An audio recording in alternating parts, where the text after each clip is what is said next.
Live from WSLS, this is 10 News at 6, working for you. Now at 6, widespread rain due to a winter storm moving across the U.S. Temperatures will continue to go up through the evening, but we're going to let you know we're going to turn much colder and when we're going to see the triumphant return of sunshine coming up. Plus, honoring fallen heroes. What they did on Tuesday, no questions, they saved lives. The final ride that brought 2 Bridgewater College officers back home. Good evening, and thanks for joining us. I'm Brittany McGraw. And I'm John Carlin. A wet and gloomy day across southwest Virginia. All this rain is due to a winter storm stretching from Texas to Maine. More than 24 states are dealing with this. A whole lot of snow, freezing rain, and brutally cold temperatures. Yeah, thousands of people without power and at least 5,800 flights have been canceled. Here at home, the soggy conditions are expected to continue, but as Chief Meteorologist Jeff Hanowich is standing by to tell us, we will be monitoring a warm-up. That's exactly right. Temperatures are actually going to go up here when the sun goes down. And then for Friday, temperatures will actually go down when the sun comes up. Your radar showing that we are still seeing some rain around, but a lot of the rain we're seeing is light and it's not nearly as widespread as it was just 120 minutes ago. You'll notice a couple of light showers towards parts of the NRV and Roanoke Valley. Some heavier downpours still out across parts of eastern Campbell, also into parts of Appomattox and also into parts of Nelson counties, areas around Lovingston, Appomattox, Evergreen, right along Highway 460, seeing some moderate rain. But Lynchburg, you're done with the rain for now. You're actually pretty dry in Lynchburg, but we do have quite a bit of fog around. Please be careful as those visibilities are reduced. This evening, we're going to see off and on scattered showers. Temperatures are going up. We're in the lower 50s by 8, perhaps a little bit closer to the upper 50s by around 11. Your weekend planner showing Friday looks wet at times, especially in the morning. Friday's a good day to stay inside. By Saturday and Sunday, we're going to be drier. We're going to see more sunshine. But on Saturday, again, I stress to you, we're only in the upper 30s Saturday, lower 40s on Sunday. Sunday will have a little more cloud cover than Saturday, but both days are dry. John? 2 Bridgewater officers who gave their lives to protect students and staff are back home tonight. A procession along Interstate 81 escorted J.J. Jefferson and John Painter from the medical examiner's office in Roanoke this afternoon. 10 News reporter Courtney Lockey continues our coverage from the newsroom tonight to tell us more about the somber send-off. Courtney? Guys, I spent yesterday in Bridgewater, and after hearing so many wonderful stories about these men, today's turnout came as no surprise. Police officers, first responders, and people from all over the state stopped what they were doing, even in the rain, to honor officers Jefferson and Painter. For those who wear the badge, Tuesday's tragedy is a stark reminder of just how dangerous the job can be. We're all here to help the community and to serve and protect and to be that go-to person. You call us, we're there. That goes for Bridgewater Police Chief Philip Reed, the hundreds of officers that stood beside him, and especially the 2 who paid the ultimate sacrifice on Bridgewater College campus. I know that they'll be remembered as heroes. What they did on Tuesday, no questions, they saved lives. The escort included more than 50 cars from more than a dozen different departments, joining the I-81 trek to bring these brave men home to their grieving community. A towing company also took time out of their day to show support by flying a flag.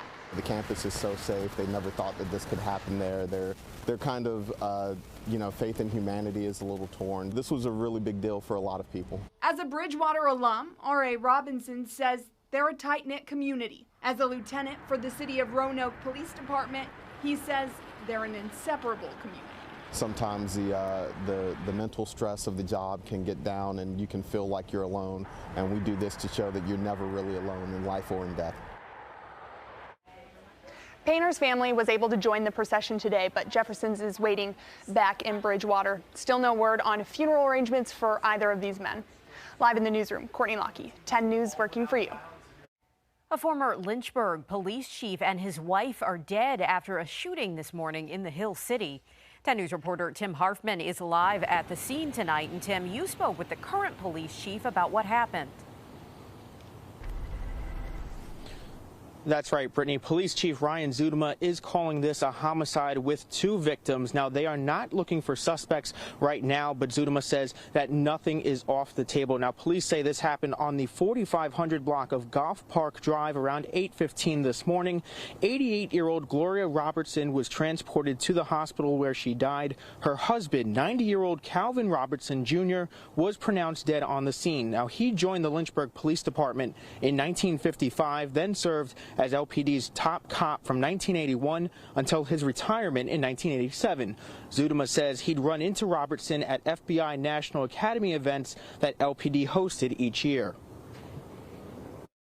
He was a real good guy, getting dedicated about 32 years of his life here, and was somebody that was in the Air Force, I believe, prior. I think he served in Korea through the Air Force prior to coming to the LPD, so certainly a long legacy of public service.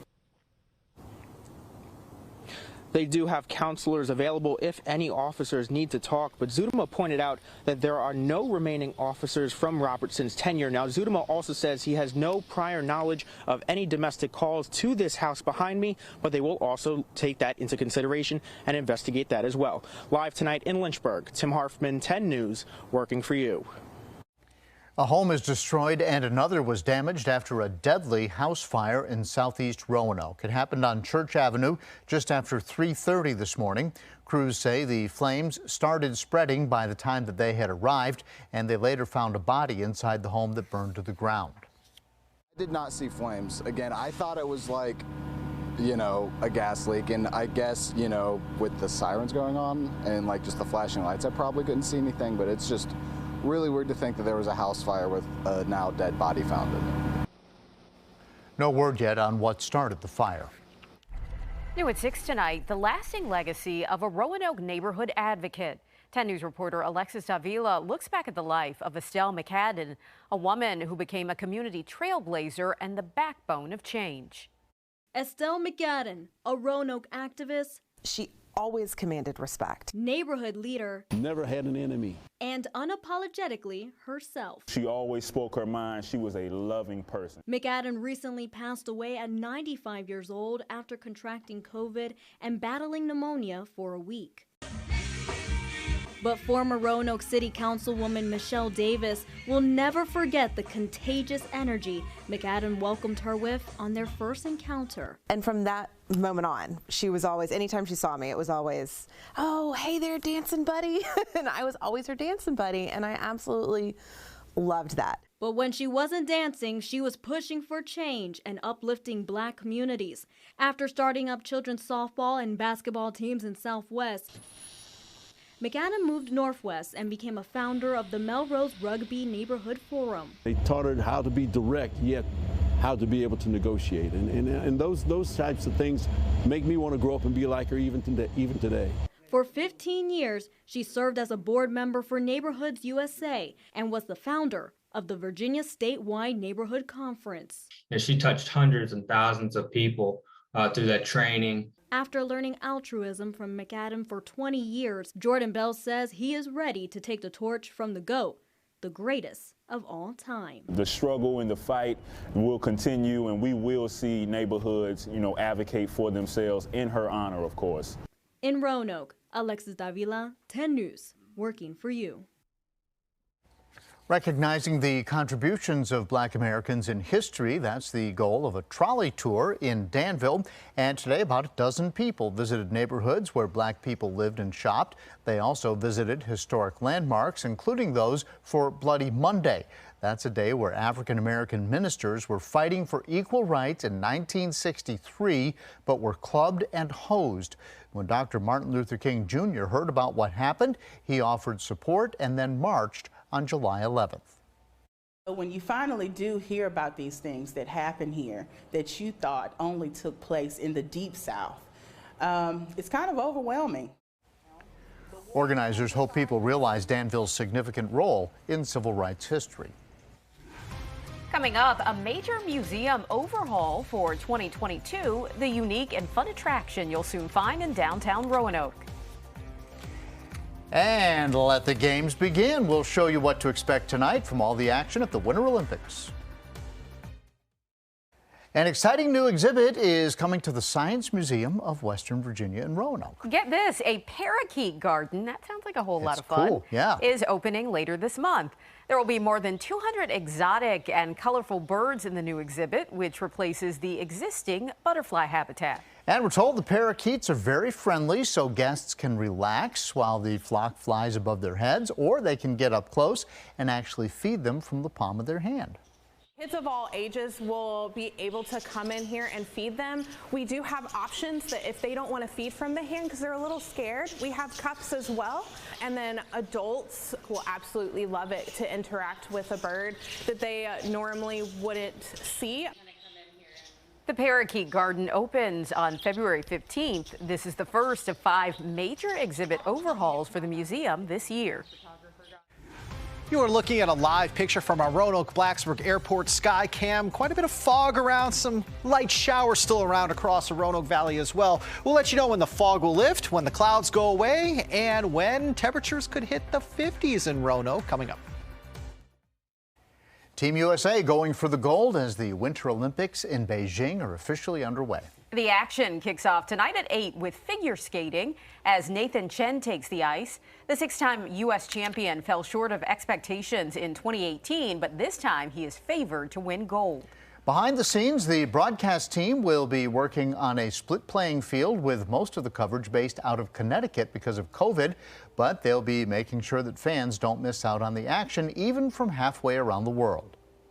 If you're sitting back at home, you're not going to recognize what's happening from our studio in Connecticut, what's happening in China. We'll be authentic about it, but I think in reality, you're going to sit back and enjoy the hockey or the skiing or the snowboard or any of the Winter Olympic events on your TV. All right, a couple of programming changes to let you know about. Virginia Today will end early as the opening ceremony airs live at 6:30 tomorrow morning. That will be followed by a special edition of the Today Show at 9. And we also will not air our noon newscast or Days of Our Lives because of NBC Olympics coverage from 12 to 3. Your local weather authority, always watching and tracking for you from the JES Weather Center. Hi there, friends. I'm meteorologist Jeff Hanowich. Current time 6:17. Not as much rain right now as what we had even 2 hours ago. A couple of little showers here or there, but the main batch of rain is now exiting Appomattox County. We have just a couple of lighter showers left over farther to the west, with all this pushing to the east at a clip of around about 30 to 40 miles per hour. These showers are moving pretty quickly. Rain then comes back into play for us here as we head late this evening. So by around 10, 11, midnight, the coverage of rain is going to increase. But I still don't think we're going to see a whole lot of heavy rain. I think a lot of what we see late this evening is going to be light to moderate rain. Then we may actually get another little break in the activity at around 2, 3, 4 o'clock in the morning. And then your morning commute tomorrow just looks wet. And at that point, we could also have some bouts of some heavier downpours as well. But for us, it's mainly rain. If you watch us in Grayson County, Senior Mount Rogers, Western Bland County, Western Highland County, it's not out of the realm of possibility that you pick up on some light freezing rain and sleet tomorrow morning. But I think honestly for the mountains, your rain is gone or your precipitation is gone by close to lunchtime tomorrow. Farther to the east, your rain will end closer to dinner time on Friday. And then Friday night, skies are actually going to clear out, especially late in the evening into the overnight. That will set the stage for more sunshine for everybody as we head into the day on Saturday. All right, so weather impacts. It looks like we could pick up an additional 1/4 of an inch to 3/4 of an inch of rain, maybe isolated higher totals than that. Snow melt will continue because of the rain and the warmth. Keep in mind, temperatures this evening are going up. Okay, the high temperature for the 24-hour period we call Friday will be reached around midnight tonight. I don't think there's going to be any widespread flooding, but localized flooding cannot be ruled out west of the Parkway. Hey, folks who don't like wintry weather, I've got some good news for you. I don't think we have any weather worries on Sunday, okay? It just looks as though the north and south wind look disjointed, and the odds of wintry weather are basically zero now as we head into Sunday, with the precipitation, mainly the rain, staying well to the east of us. May have a couple of mountain snow showers by Monday, but those aren't going to amount to much. Now, snow lovers, we still have a long ways to go in winter. It's 47 right now in Lynchburg, 45 in Roanoke, 50 Blacksburg, 51 Hillsville and Galax. We have a lot of fog around, especially from the highlands south south towards the Roanoke Valley, east towards Lynchburg, south towards Danville. So Highway 220, Highway 29 among the folks right now seeing quite a bit of fog. So be careful traveling. We do have some reduced visibilities, but the winds are going to be on the increase as we head into tomorrow. Could have some gusts in excess of 20 to 25 miles per hour heading into the day on Friday. Now for tonight, we're looking at the rain lingering. We're looking at mild temperatures. Temperatures are going to rise, I think, into the 50s here as we head throughout the course of the overnight. And then tomorrow they fall into the 30s and 40s by dinner time after initially reaching the 50s and 60s early in the day. Again, the wettest part of tomorrow will indeed be the morning hours. By the afternoon into the evening, the trend will be for us to slowly dry out. The weekend, 39 Saturday, 42 on Sunday. Very chilly this weekend, but dry. Few mountain snow showers Monday, Tuesday, Wednesday, dry. Warmest day next week looks to be Wednesday with highs in the lower 50s. Appy? All right, Jeff, Trophy Tour 2022 rolls on. We'll get you caught up there. And a look back at the Hokies' big win. They held off Georgia Tech last night. Sports is next. And now, the Freedom First Sports Desk with John Appicello. I feel as though, especially these past two games at least, and all of our wins, that's when we were really able to hit our stride in that last 5 minutes. So today, they went on a little run in the last 5 minutes, but I feel as though we were able to get back and stay solid. But definitely staying together, staying as a team when it really matters during winning time. Indeed, the Hokies ran out to a lead, then held off a late response from Georgia Tech for a solid 15-point win last night. Back-to-back conference wins with Pitt coming up next on Saturday. The 15-5 Virginia Tech women with a key road test tonight at Notre Dame. The Irish 17-4 ranked 20th. This is basically for fourth place in the conference as the tournament approaches. The Hokies have won 4 of their last 5. Highlights, of course, coming tonight at 11, which brings us to Trophy Tour 2022. It rolls on. We'll start in the NRV with the Blue Demons version of the Swiss Army knife. Sophomore standout Tanner Evans is that and more. He did a whole lot of everything to earn our Week 8 award. Evans turned in an interception, multiple pass breakups as a defensive back, and he rushed for 137 yards and a touchdown. Added a fumble recovery for a TD as well in the win over Hidden Valley. 10 Sports' Brooke Leonard delivering the hardware with Christiansburg head coach Alex Wilkins alongside. Evans, a key part of that Blue Demons playoff run in 2021. Having such a good record because no one was expecting us to be so good, and then coming out and shutting out a bunch of teams, being better than everyone. Match the same intensity we had this past year, or do better, playoffs. Indeed, in Roanoke, quarterback Deshaun Lewis has been a dynamic playmaker in Coach Jamar Lovelace's offense for 3 seasons. This fall, he was especially dangerous in Week 5 when he rolled up 388 yards of total offense, including 262 and 3 touchdowns in the air. He finished with the Gettysburg Address. 4 score in the shutout at Harrisonburg. Today, with his teammates and coach on hand, I turned over the hardware to the departing senior team leader. Everybody sees him on Friday nights and the plays that he makes, but what they don't know is that he's a great student and a great guy, and just the way he's represented us in this football family has been amazing. Well, it was really special. A lot of us grew up playing football together, so we was really close, and then we just followed the footsteps that the seniors in front of us left, and turned out we have a good program up and coming. They do indeed. Flames win in afternoon conference action. Stability in Salem, and 6 former employees met with Congress today. New allegations against the Washington Commanders owner. NBC Nightly News coming up next as we look ahead to the start of the Winter Olympics. We leave you with a live look from the Great Wall of China. We will see you back here tonight at 7.